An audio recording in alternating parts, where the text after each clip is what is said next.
აჰა, მოვედით ომარიკო კლინიკაში. სისხლის ანალიზს იკეთებ, იცოდე მეტი არაფერი. ოდე, ბევრი სისხლი რომ მომაცალონ და მოუკვდე. ბრებს ამბობ, ბიჭო, ვერ ახარ შენ, ხო იცი? მოგძანდით ვინ არის? მიდი რაღაცას დაუკაკუნე კარებს, ეს დროზე მეორე სართულზე. აუ, 6 ადამიანი არის იქში. ხვალ რომ მოვიდეთ? არა, ომარიკო, ვიჯდებით და დაბელოდებით აქ.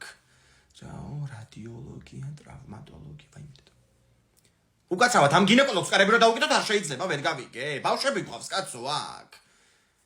უკაცრავად ქალბატონო, ჩემი ქმარი აქცევს, პალატაშიაო ასე მითხრის და არ ვიცი.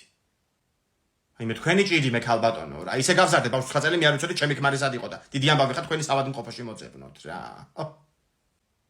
ეს ბავშვი სისხლის ანალიზიდან ტირილით გამოვიდა. მე შენია, წავალი ახლა სახში. მურჩი ახლა კაცო, ამ ხელგზაზე ვარ წამოსული დაჭექი ახლა მანდ. რა კლინიკაში წამოვიდ რანაირი ექიმები დადიან რა. ნაზი ექიმო ბურჭულაძეც გადაუსხეთ სპირტის შემთხვევით, აი მე რა ვქნათ ახლა? ასეთი უყურადღებობა გაგონილა, იმედია სისხლის ანალიზს მაინც გამიკეთებენ სწორად. აი მე ჩვენს ანალიზებზე ვართ, ხო ბავშვი მოვიყვანე, თქვენს მერე ვართ ჩვენ. უი, ხომ მე გემოგლობინი მაინტერესებს. ჩემში ლაშკარად დაწეული გემოგლობინი და ანალიზი გაიკეთე აუცილებლად.